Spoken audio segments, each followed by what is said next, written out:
Okay, grade 12 biology.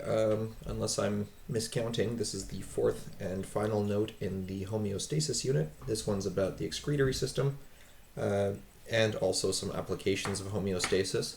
So, what we're going to talk about here is first an overview of the excretory system. And in this case, excretory, we're only going to talk about urine and air.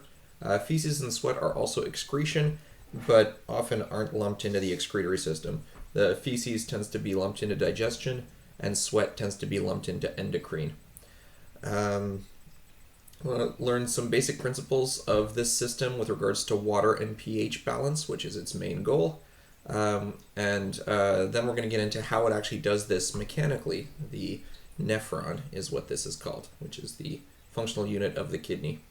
Then we're going to jump over to applications. We're going to talk about drugs, issues of drugs, environmental pollution and how that affects homeostasis, and then some disorders that involve water balance because the excretory system is focused on water balance. So let's get started. Here's the major organs of the excretory system. Because it's urine and air, our two major organs here are the kidneys and the lungs. So kidneys are your all-purpose blood filter. They will filter lots of different waste from the blood. You might have heard that the liver is the thing that filters your toxins. Well, the liver processes the toxins into less harmful forms, puts them in the blood, and then the kidneys are the things that are actually going to take them out of the blood. So the kidneys and the liver kind of work together. And then there's the lungs. The lungs are part of the excretory system because they excrete the CO2. They kick out the CO2 that all of your cells are making. So here's the liver. The liver, one of the main things it does is takes care of the nitrogen from the protein processing and any other nitrogen containing molecule. It makes urea, so the liver creates urea from ammonia. Urea is a molecule that can hold two ammonia molecules, and it's a less toxic form. So it's more concentrated and also less toxic. So it's kind of a nice molecule for getting rid of nitrogens. And the large intestine obviously makes the feces. We're not that interested in it. Now for water, excretory system, because that's where your urine comes out. It regulates how much water you lose. It's really efficient. It recycles something like 90% or 99% of the water from the blood. It kicks it back into the blood. But even then, your kidneys are filtering so much water, so much blood, that you still lose about 2 liters of water every day. So you have to take in about 2 liters of water every day. This is where that whole drink 8 glasses a day of water comes in. 8 glasses is 2 liters. But you get water from other things too. The food you eat contains lots of water, especially if you're eating lots of vegetables. Just to point out how impressively balanced our water is, if you reduce the amount of water in your blood by 1%, you start getting thirsty. 5% it's really painful, and if you're down to 90% of your normal water level, you die, mostly by osmosis. So here's the kidneys. Kidneys filter the blood. They have this massive blood supply. Lots and lots of blood goes into and out of the kidneys. Mostly nitrogen stuff. Here's urea. You see that it's holding two of the ammonia molecules. Uric acid's even better. It's often made from DNA and RNA. And then creatine, I'm going to move my thing over.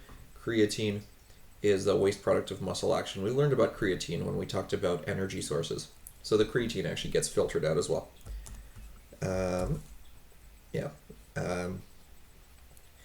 Uric acid is a more concentrated form, but a little bit more toxic. Some animals make more uric acid than we do. So for example, cats, their pee has a lot of uric acid in it. Other functions, they also do the water balance. They decide how much water is in your pee. They also deal with pH. We'll talk about that. They manage your sodium and potassium levels because that comes with the water. Bicarbonate and calcium, that's actually helping to manage the pH.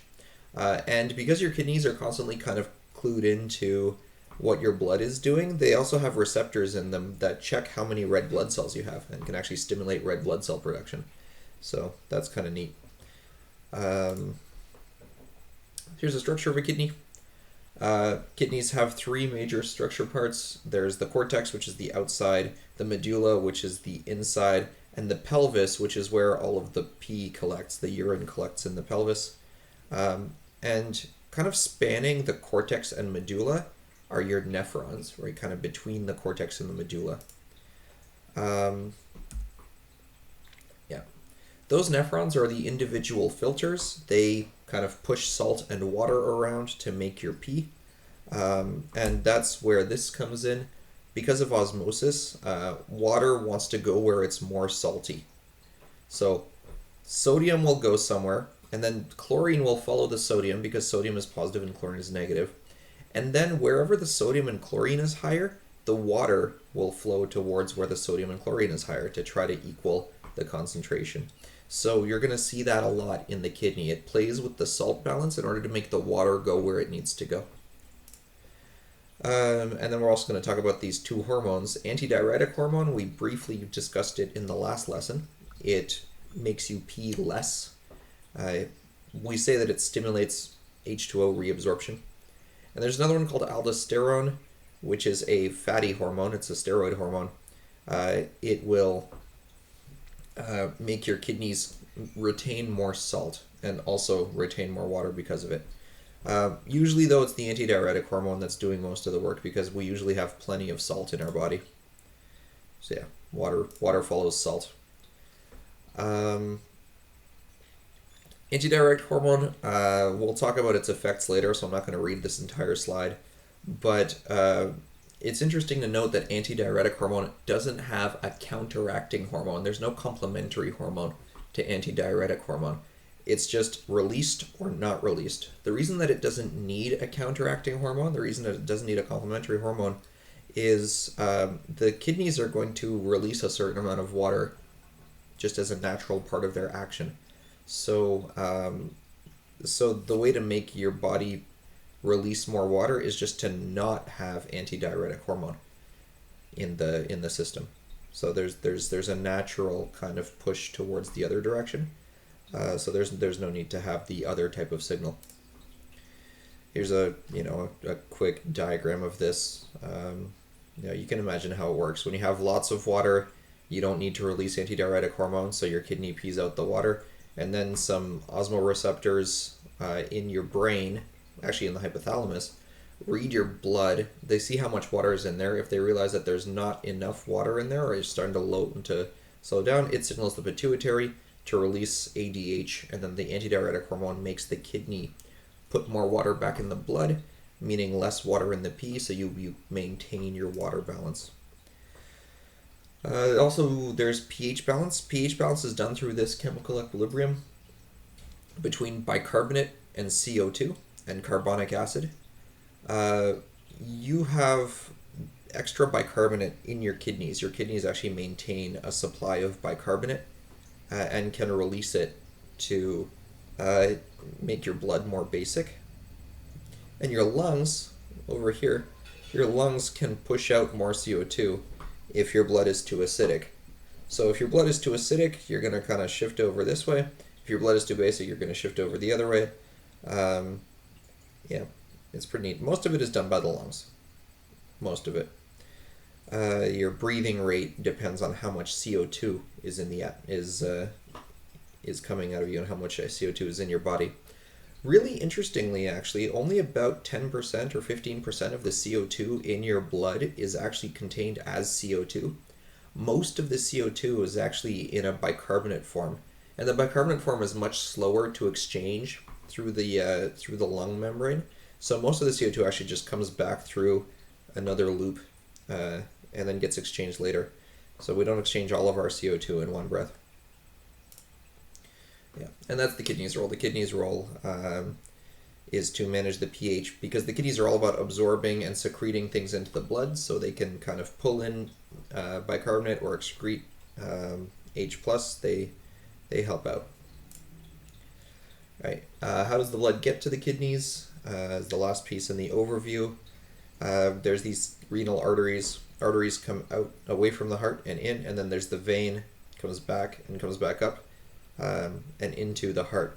This blood supply is massive. There's a lot of blood going to your kidneys and out of your kidneys, and it's very complicated in there and convoluted. This is why when you get a kidney transplant, they actually leave the old kidney in.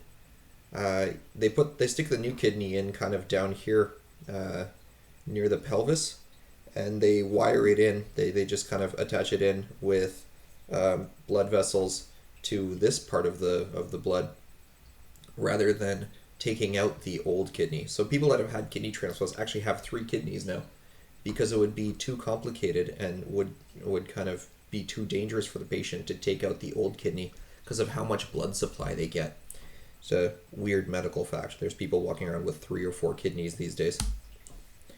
Yeah. And the kidneys are attached to the bladder.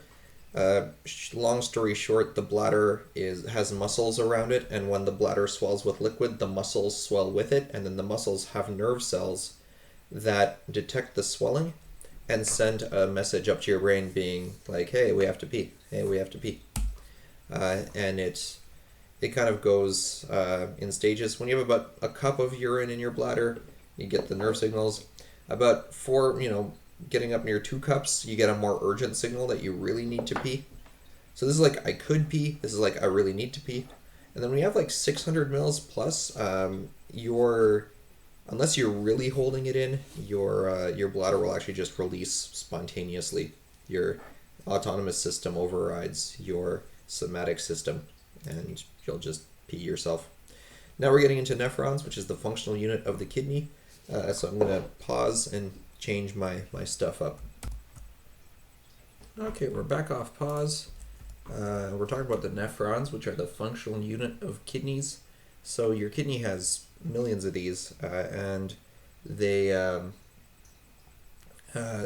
this general structure of these tubes. There's 3 tubes here. There's the proximal tube, the loop, and the distal tube. So proximal means close to the blood, loop is the loop, and the distal tube is the far away from the blood, or further from the blood. And the tubes, the proximal and distal tubes are in the cortex on the outside, and the loop hangs down into the medulla. And the reason for that is going to be explained very, very soon. Basically, the capsule here is a filter, and then as it travels through the tubes, different things get reabsorbed. And that's our basic principle up here. If you look up at the basic principle, the kidneys will filter everything and then reabsorb the good stuff, is essentially how we're going to talk about it. So here's the blood going into the nephron. This is something called the glomerulus. Glomerulus for like glob. You can think about it as a glob. It's just this really, really tiny network of capillaries that's really convoluted and very, very small, single cell wall thick, single cell membrane thick, and it's right next to this thing called the Bowman's capsule, which is the actual filter itself. Then from there it moves out into another set of capillaries that enclose the proximal tubule, the distal tubule, and the loop, because now that it's filtered everything, it wants to put stuff back into the blood. So right away the blood travels down to where it's going to reabsorb the nutrients that it just lost. That way this blood has freshly lost its nutrients, and so it's in prime, it's primed to reabsorb them instead of having to go back around the blood system again. Yeah. So that's the peritubular capillaries. That's what they're called. The peritubular, think around, tubular for tube. Yeah, they reabsorb the stuff. And there's a little bit of extra specific waste that gets added in through active transport during there, but most of the time it's done by the filtering itself. Yeah, they reabsorb the solute. So reabsorb means that it has been pushed into the nephron and then it gets pulled back. So glucose is a great example of this. Glucose makes it through the filter, but then the blood just pulls it right back through transport. There's also secretion, so they'll actually add their own stuff to the pee, to the urine. There's the peritubular capillaries.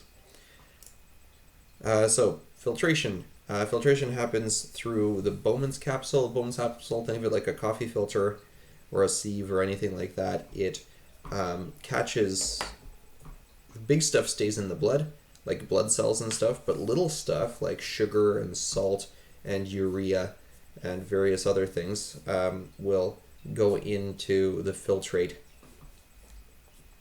Yeah. So there's the filtration. And then immediately what happens is that there's active transport that pulls out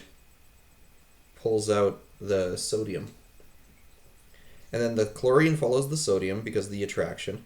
And then the water follows the sodium and chlorine because it wants to go where it's saltier. So right away we start reabsorbing water. And this is important. The reabsorption of water is very important because otherwise your pee would be just as liquid as your blood is, and we don't want that. There's the proximal tubule. So the proximal tubule is the one closest to the glomerulus. It does that sodium thing and the chlorine thing, but it also is the place where the glucose gets pulled back in to the blood. So glucose and amino acids sneak through into the filtrate. We want to keep that in our blood. There's an active process to bring that back into the blood, constantly. So yeah, if we didn't have those, then we would just pee out a bunch of glucose. And this is the issue with diabetes. Diabetes is diagnosed as having urine that has lots of glucose in it because there's so much glucose being filtered out that those proteins can't pull back all of it. Then there's the loop of Henle, just named after some guy named Henle. There's a descending and ascending part of the loop. And it's kind of clever. The descending part, the water will leave to follow the salt.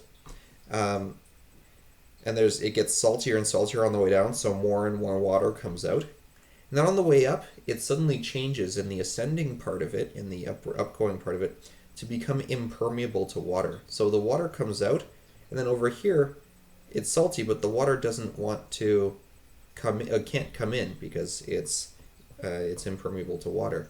But there is more transport to get more salt out.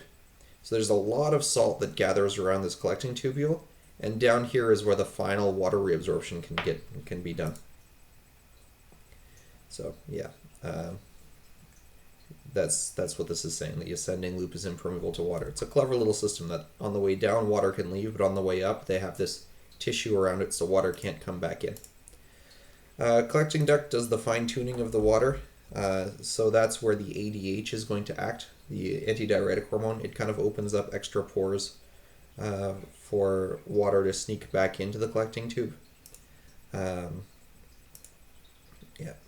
that's the collecting tube. Yeah. Some of the items that get pushed out into the pee, if there's too much of it in the blood, are H+, so acidic ions, creatinine, and various drug metabolites. This is why you do pee tests for various drugs. There's different metabolites once they've gone through the liver that will just get put out into the pee. Yeah. And now it's called urine, and then it goes down to the bladder, and eventually the bladder fills up and you have to pee. And 99% of the water is pulled back because of all of this salt transport. And if we follow the salt transport, salt has always been pumped out. Salt has always been reabsorbed back out into the intercellular fluid. So the water is always wanting to come out, except for here where the water gets where the filtrate gets too salty. At that point, it becomes impermeable so that the water can't leave, unless there is that ADH, which opens up pores specifically on this part of the tubule where there's a lot of salt, and so the water will actually leave during that phase. Yep. And that's that. I'm going to pause, and we're going to go to the next section. Okay, so I'm back off pause. Quick review. We talked about the excretory system in general, basic principles of water and pH regulation, mostly to do with the lungs and bicarbonate ions. And then the nephron itself, where it's constantly pushing salt out and water follows, and it's also doing some exchanges of stuff like glucose needs to get back in the blood, amino acids needs to get back in the blood, and then certain waste products need to go back need to go from the blood into the urine that they don't get filtered out. Now we're going to get into some disorders of homeostasis. The last part of the homeostasis note, what we're going to talk about is the up and down regulation of neurons and physical addiction, some side effects of common drug interactions. There appears to be something very loud outside my window. I'm going to close my window. Maybe it's a street sweeper or something. Then environmental pollution and the effects of pollutants on homeostasis. And then water and salt balance, so salt toxicity, water intoxication, and kidney stones, what we're going to talk about there. Here is a chart of active boil water advisories in Canada, mostly on Indigenous reservations. It's kind of shocking how many people don't have access to clean drinking water. And we'll talk about the effects of those environmental pollutants on the homeostasis there. So first off, we're going to talk about up and down regulation. And I'm going to move my stuff back over to this. So just a recall, DNA can be activated and deactivated in response to certain factors. They're methylated and demethylated and things like that, and there's the transcription initiation factors. The receptors are all proteins, and they're coded for in DNA. So the receptors for GABA and glutamate and all those other ones, they're all coded for in the DNA. And our nerve cells have these internal homeostatic mechanisms, so that if you're in a situation where your cells are getting activated more, they can adapt to that and modify their firing patterns and things like that. It's in the interests of your brain adapting to different situations. It's kind of a similar mechanism to how you get used to being cold or get used to being warm. Your brain gets used to a certain type of functioning and modifies itself in order to maintain at that state of function. Basically, if your neurons don't get activated often enough, they start to upregulate. They become more sensitive, often by creating more receptors on their surface. If they're activated too often, they will slowly downregulate, and you get fewer receptors on the surface. And usually, this is just a little bit of up and down regulation. It's a natural process in the brain to keep your brain working the way that your brain thinks it should be working. Some people have issues with this, and they'll end up with certain disorders because of it, and there's drugs that can help with that. But overuse of drugs, remember that drugs mostly just flood the brain with chemicals that modify how neurotransmitters interact with the receptors. So you can have a lot of activation or not a lot of activation because the drug is either promoting it or blocking it in some way. And your nerve cells will realize this and will get more sensitive or less sensitive depending on the drug. And so repeating the use of the drug will set off these mechanisms. So most drugs, it's not just like one time and you're going to get addicted to it, physically dependent on it, but it's repeated use will get you physically addicted to it. Here's how it works for alcohol, which is a GABA agonist. Agonist means it increases the effectiveness of GABA. So take a normal nerve cell, the GABA, and it has GABA inputs and glutamate inputs. So the GABA is keeping stuff down, the glutamate is pumping stuff up, because GABA is inhibitory and glutamate is excitatory. Alcohol increases the effectiveness of GABA, and so it increases the inhibitory signal, so you're going to get more inhibition. It slows down your brain, you get drunk. If you only get drunk occasionally, then it'll just go right back to normal, where the GABA and the glutamate are balanced. But people that are problem drinkers, people that drink a lot and have regular alcohol use, regular like large-scale alcohol use, the GABA is increasing the effectiveness of the alcohol is increasing the effectiveness of the GABA, so the glutamate ends up upregulating because the nerve cell is going, the glutamate isn't doing its job anymore, so I'm going to increase my number of glutamate receptors. Right? It doesn't seem like the GABA receptors need any work. It's the glutamate receptors that get upregulated, so it gets way more sensitive to glutamate. And then if that brain basically gets used to compensating for alcohol in the system and tries to get to normal functioning knowing that there's alcohol present most of the time.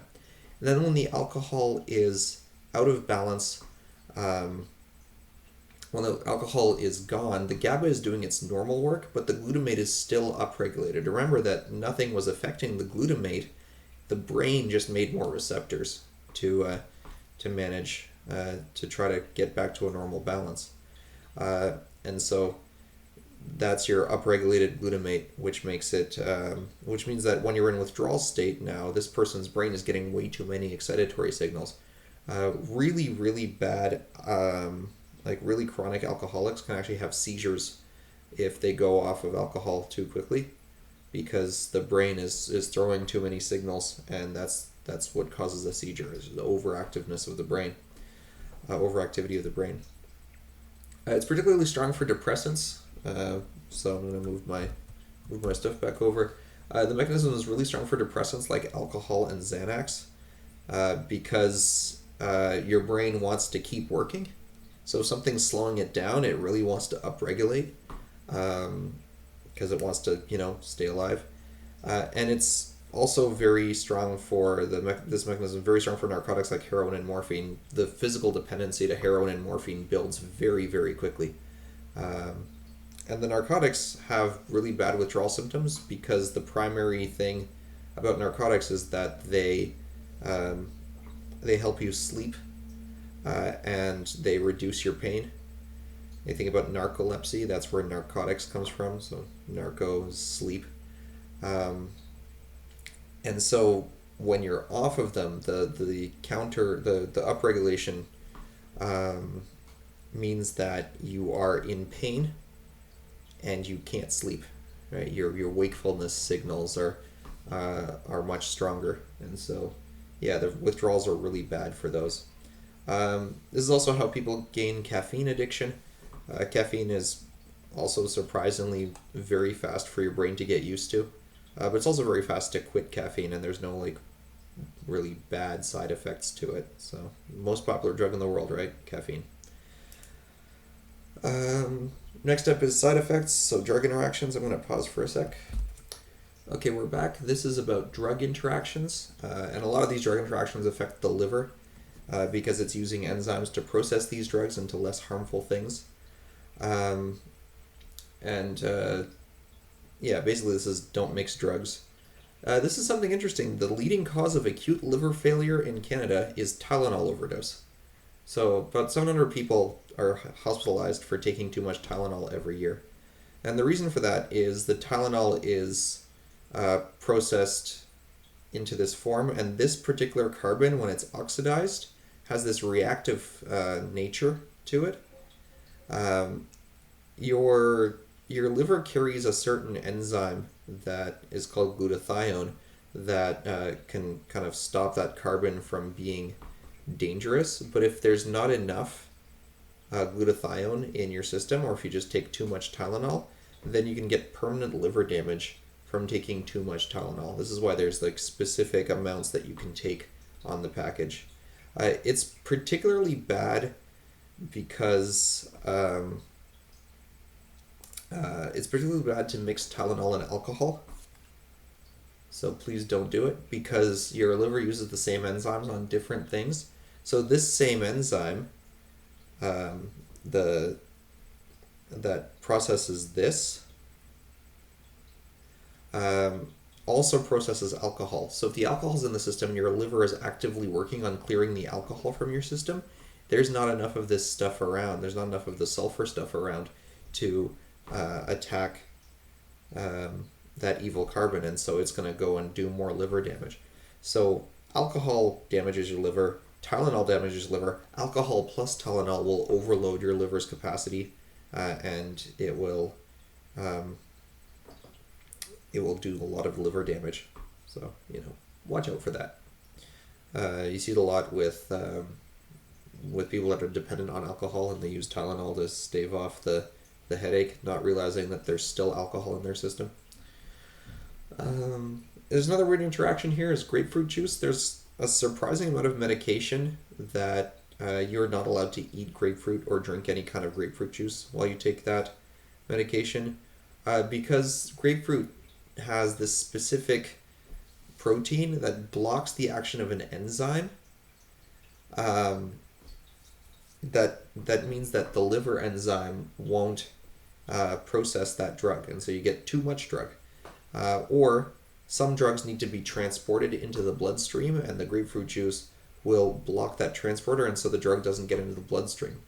Pharmaceuticals are actually created knowing that they're going to get processed by the liver, knowing that they're going to go into the blood. So a lot of the stuff that actually does the work isn't the drug that you take, but the metabolite of the drug that you take. It's after it's gone through the liver, it turns it into an active form. This is part of the reason that it takes so much time and money to create a new drug, is because they have to think about how much of it is actually going to get into the body. What's the dosage really going to be once it passes through a typical person's liver? Things like that. The only over-the-counter thing that actually interacts with the liver, according to the Canadian Pharmaceutical Association, or wherever I got this, there's some kind of official Canadian thing, list of things not to take with grapefruit juice, is dextromethorphan, which is some over-the-counter cough syrups have this stuff in it, and that'll interact with grapefruit juice. So, sometimes watch out if you're taking cough syrup and grapefruit juice at the same time. There's an interaction there. It's not a serious one. Everything else is prescriptions, so typically your pharmacist or your doctor will tell you not to take grapefruit juice with it. Some of them are actually like antidepressants and stuff, so yeah, it's interesting. That's the end of that section. Next up, we're going to talk about lead poisoning and lead in the water. Okay, so this next piece is why lead in the water is bad. I'm specifically focusing on lead, but you can think of any heavy metal. They have very similar methods of action. Here's a lead exceedance rate for Canada. The amount of lead above normal, and you can see it's pretty bad in Saskatoon and Moose Jaw and Thunder Bay and stuff. It's particularly bad in industrial areas because it ends up in the water, ends up in the soil, and then it leaches down into the water. Old industrial areas. If it's not removed, it very easily gets into the brain and into neurons, because lead makes a 2+. It makes a +2 ion, and calcium is a +2 ion. So lead and calcium both get taken up by the same transporter. And our neurons use calcium for releasing neurotransmitters, but the lead will actually go in and block it, because now it's lead there, and lead is bigger, and so it kind of messes up the transporter, and so you get less neurotransmitter release of all your neurotransmitter, not just specific ones, but like basically every neurotransmitter gets released with this calcium signal. So the lead is going in there and actually kind of stopping a lot of brain function. It's particularly bad because calcium is really involved in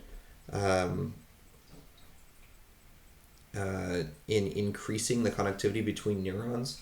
The kind of mnemonic there is neurons that fire together, wire together. So when neurons are actively neurotransmitting, whether it's excitatory or inhibitory, it strengthens the connection between them. If neurons haven't fired in a while, there's what's called pruning that happens. Basically, the brain realizes that connection is kind of useless and just kind of chops it permanently.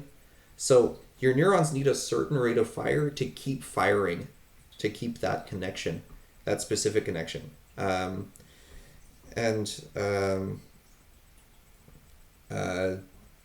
when the lead blocks it and you reduce the amount of signaling that happens, the pruning isn't affected. The pruning mechanism isn't affected, but you do have reduced firing, so you end up with long-term brain damage.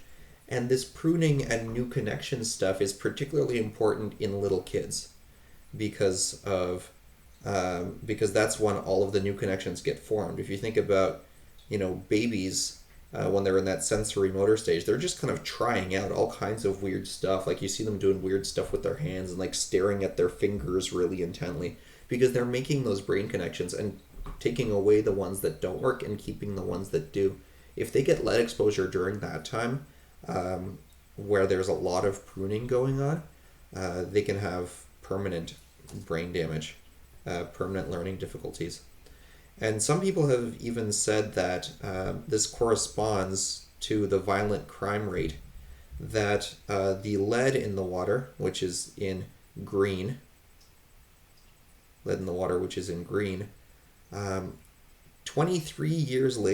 exactly 23 years later, the violent crime rate follows exactly the same.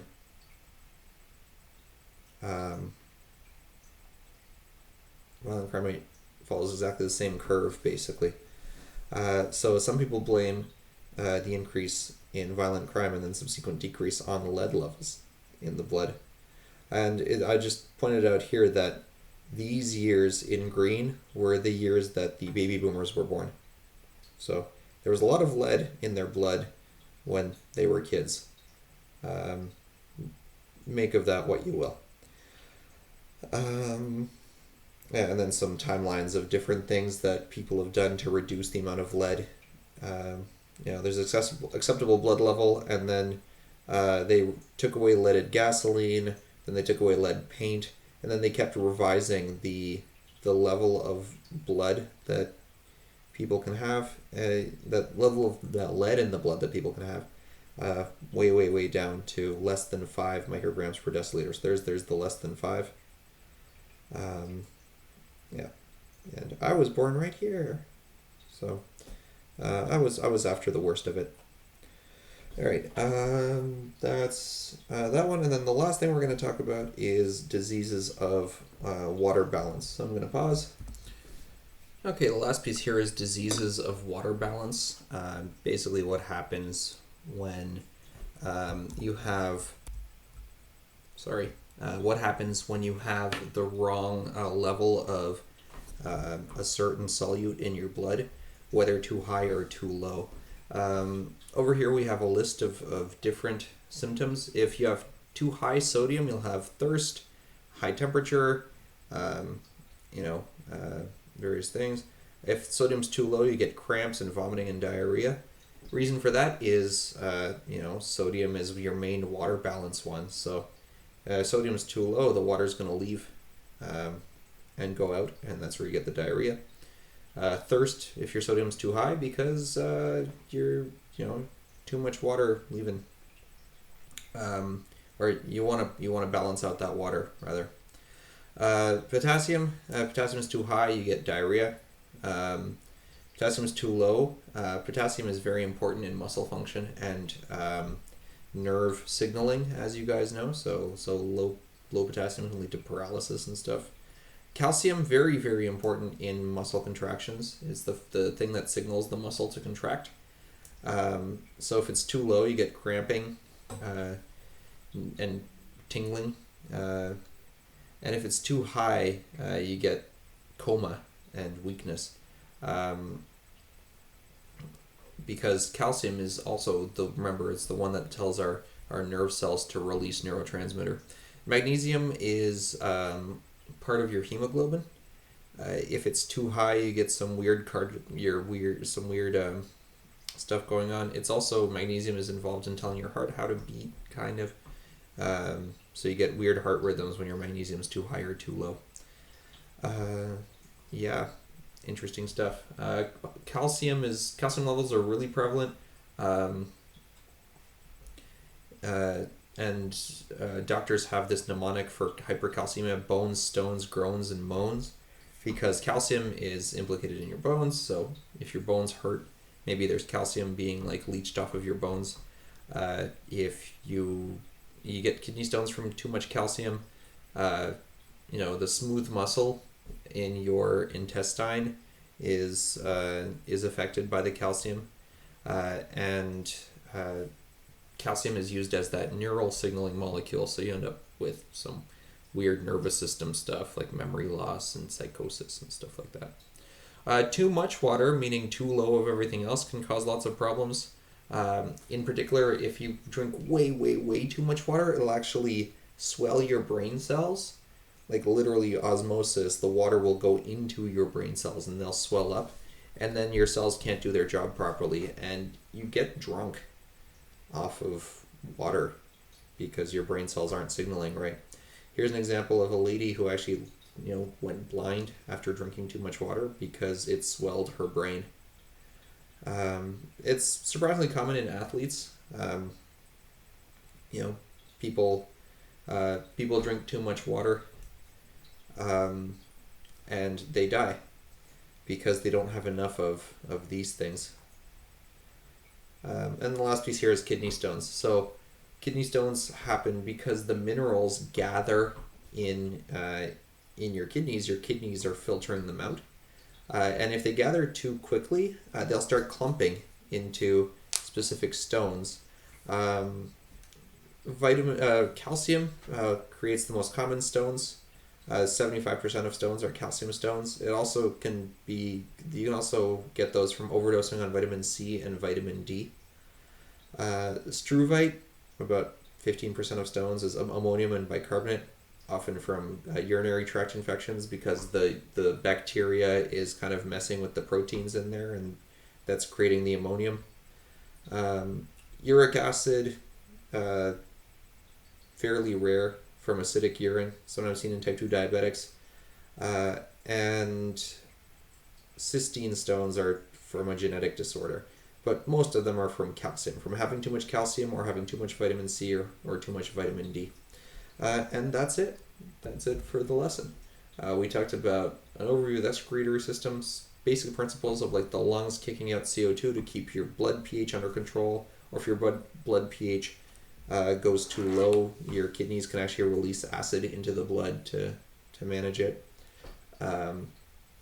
We then talked about the nephron and the functional unit of the kidney, the idea of filter everything, reabsorb some of the things, secrete some of the bad stuff.